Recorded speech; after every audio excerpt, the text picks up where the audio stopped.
What's up, Meg? Hey. We're back at it. Another week, another Your Town. And you got the day off. Little Martin Luther King day off. Much needed with all the sickness and everything going around here. And as you can tell, my voice is a little beat up. So hopefully you don't find this episode super annoying because I can barely talk. Turns out if you coach youth basketball, normally you have 3 to 4 games in a tournament, you end up with 7. It can do some harm to the vocal cords. Thankfully to my Utica club for soothing that throat. Clearly is working. But either way, the voice you're hearing, it's me, it's Matt, and joining me as always is the Dun Dun Queen herself, Meggie Poo. Hey. What's up? Basketball. Lots of basketball and flash freezing, and we got some pizza in the oven. We're gonna enjoy the rest of Lake effect snow. Oh yeah, we got a lake effect snow. Shout out to was it Teresa in some areas that are supposed to get 5 feet of snow. Yeah, good luck out there. And then you got Tejas is going to get about 19 degrees, and they're going to shut down their city. I heard Florida might be getting some snow. Oh boy, those lizards are going to fall right out of the tree. I could be wrong, but I'm pretty sure I saw that somewhere. It's possible. And you said lake effect, and there's an area called Syracuse. Just kidding, it's called Syracuse that gets a lot of lake effect. And we're going to talk about a story from the area. It was an 18-year-old woman filled with dreams and aspirations, moves into her first apartment, independence, freedom, and a promising future that seemed to lie ahead. But just a few weeks later, her life is violently taken in her own home on a quiet Sunday meant for football and family. Today, over 20 years later, her case remains a haunting mystery. Who killed Jillian Utoe? And why? This is the story of a life stolen and a killer still at large. Dun, dun, dun. There it is. Man, I really hope I said that name right. How would you say that name? Jill-Lyn. Yeah, I'm talking last name. I got Jill-Lyn Euto. Euto. That's what I said. Would say it. Good. So we're on the same page here. All right. Should we do the introduction and get right into this? Yeah. When should we do it? No.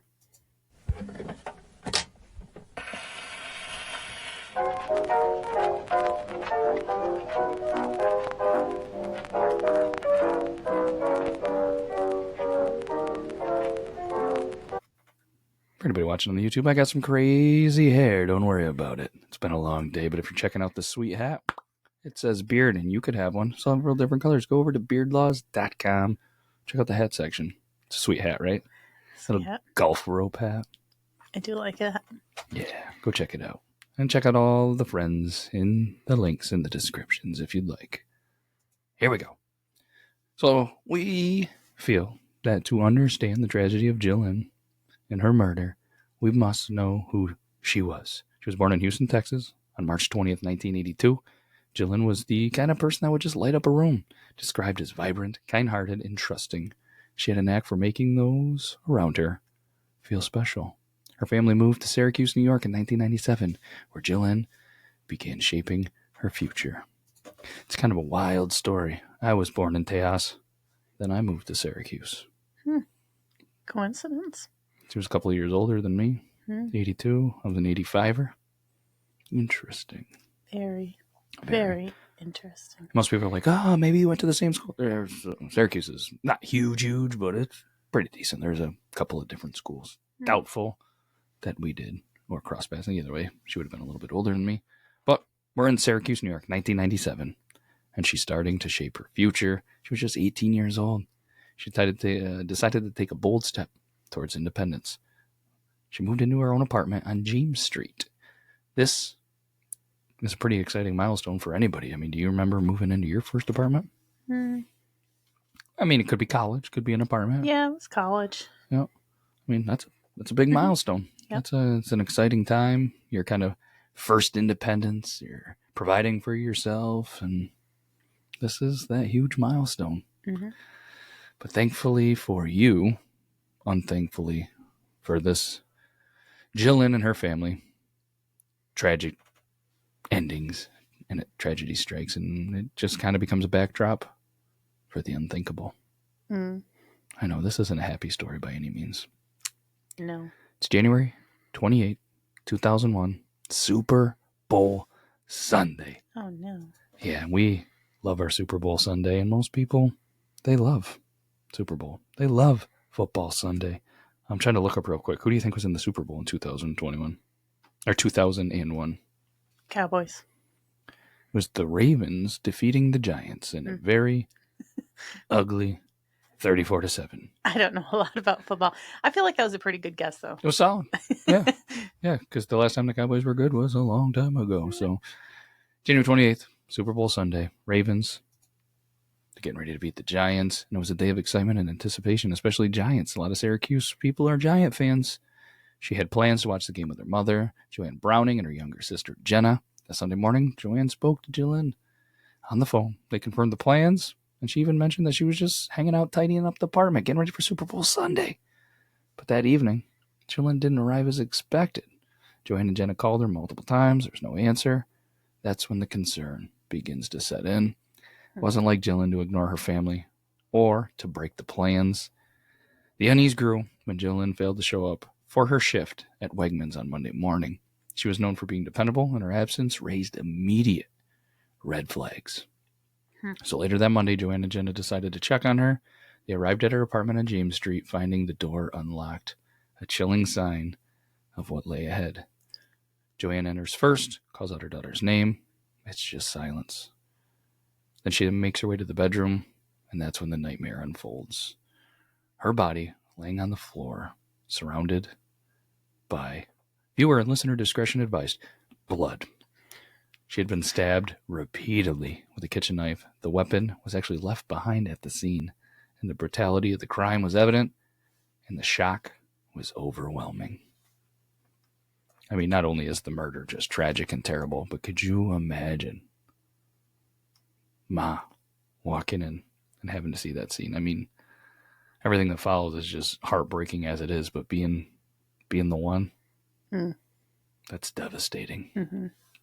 So obviously, Joanne screams, and it alerts Jenna, who rushed inside. The devastating scene they encountered would forever change their lives. So they immediately called 911. First responders arrived shortly. Jillian, so full of life, so full of potential, was gone in a horrifying act of violence. Huh. And it's crazy, too. I mean, murder weapons left behind. Ugh. So detectives from the Syracuse Police Department quickly began their investigation.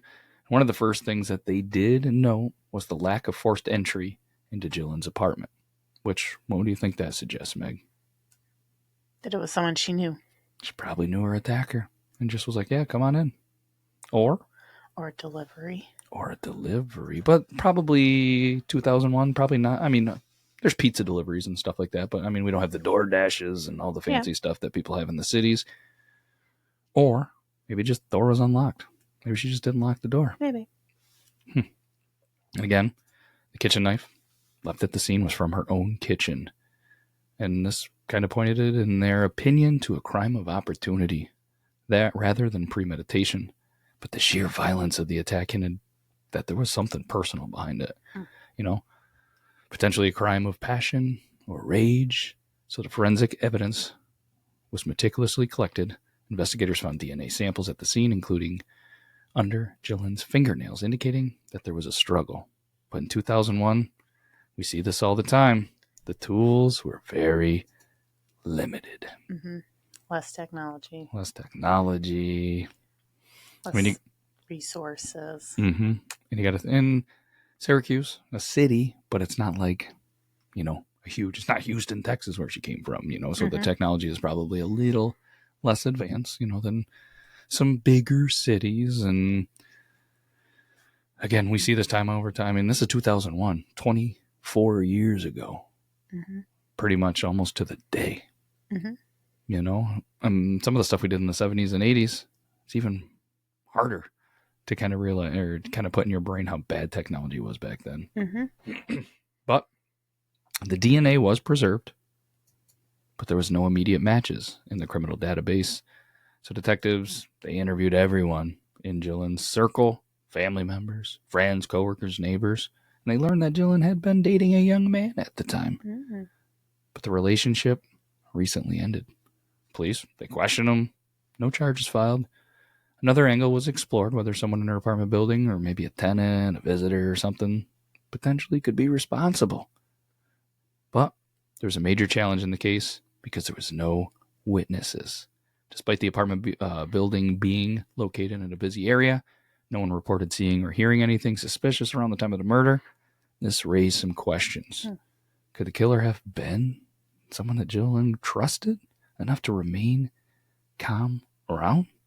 Or did they strike so quickly that nobody noticed? It's even crazier to think because 20-something years ago, you don't have your ring cams, your video doorbells, security cameras in there, cell phones. I mean, they're around, but they're not really there. A lot of businesses and stuff don't have cameras all on the outside. So, I mean, yeah, man. Still using dial-up. Still potentially using dial-up. You got mail. How was that? That was good. That was good. Thank you. Police, though, they did find a small but critical detail. Jillian's phone was missing from the apartment, leading investigators to believe the killer had taken it, potentially to hide incriminating evidence, or, hopefully not, but a sinister trophy. The phone's whereabouts remain unknown, which was another frustrating loose end in the case. Despite the clues they had, guess what, Meg? The investigation stalls. Police face mounting frustration as leads dried up. The DNA evidence, while promising, they didn't yield no immediate results, and the case slowly went cold. Just like you see in all of these, the family, they're left with unanswered questions. The community, they're left to grapple with fear and uncertainty, knowing that there was a killer out there. And just like in all these cases we see, Ma doesn't give up. Mama Bear is going to do whatever it takes to continually do this. And that's what Jillian's mother, Joanne, did. She became a relentless advocate for justice. She appeared on national TV shows, organized vigils, and even filed a lawsuit against the property manager of the apartment complex, citing inadequate security. But unfortunately, in a lot of these cases, the years pass. Unfortunately, Ma, her health goes down, and she passes away in 2007, never seeing her daughter's killer brought to justice. This makes me sad. Isn't it terrible? Unfortunately, we do see that quite a bit. Even in the John Benet Ramsey case, still ongoing, still trying to figure things out. Mother passes away, never knowing. But her fight, it wasn't in vain. Joanne's efforts to keep the story alive ensured that the case stayed on the radar of both law enforcement and the community. And that's kind of what we're doing here. We want this story, it happened years and years and years ago, somewhat local to us. Even if we can just keep it alive just a little bit more, maybe there's a resolution, And over the years, there's a couple of theories that have emerged. Was Jillian's murder a crime of passion? We kind of talked about that. Was it a random act? Was it a calculated attack by someone she trusted? Some, they speculate that the lack of physical evidence linking a suspect points to a skilled or methodical perpetrator. Others, they believe the killer may have been someone close to Jillian who managed to avoid suspicion. So obviously there's advancements in DNA and the technology and everything, and we hope that some of that evidence that's preserved, that was collected, could potentially lead to a breakthrough today. Man. And the community, they continue to rally for Jillian. Every time it hits a milestone, it starts to get a little bit of some news. You still see some vigils out there. There was a lot more, obviously, when it started going, but the story, it gets shared around just to keep the memory alive. Police and advocates, they continually urge anyone with information, no matter how small, please come forward. Because cold cases like Jillian's remind us that even after decades, justice is still possible. We see it all the time. Just one little tip. One new detective, investigator, whatever they want. Just reopen a case. Boom. Gotcha. And who knows, though? 20-something years. If that person's still around, man, it's sad. But let's wrap up this episode because my stomach just said it's pizza 30. I just hope it. And I mean, if you guys last week we talked about the pizza delivery. That was his final. What if it was a pizza delivery person? That's what I was saying. You know, oh, pizza, yeah, come on in. That doesn't make sense though. A lot of the times though, when you see such a terrible stabbing, no evidence like that, they probably knew it. Did it say what time it occurred? I don't remember roughly, because they had speculation based on things, but it was sometime in the night. They didn't know, and then they went and checked because she didn't show up for work. This and that, and it's just kind of odd too because so pumped for the party, never showed up. Something should have been off. You almost think what if we would have checked? What did I mean? Man, I don't know. I feel like I don't know because it was her own knife in her kitchen. Recent breakup, but they questioned. Must have had an alibi. Makes you wonder if someone was familiar with the house. Or just was like, hey, I mean, most people have knives on their counters. No, it was probably just like, let me go grab something. I don't know. We could sit here and speculate, but let's close up this episode and remember Jill-Lyn is more than a victim. She was a daughter. She was a sister, Super Bowl lover, a friend, co-worker. Her family and community, they deserve closure, and her killer deserves to face justice. So if you have any information about the case, contact the Syracuse Police Department.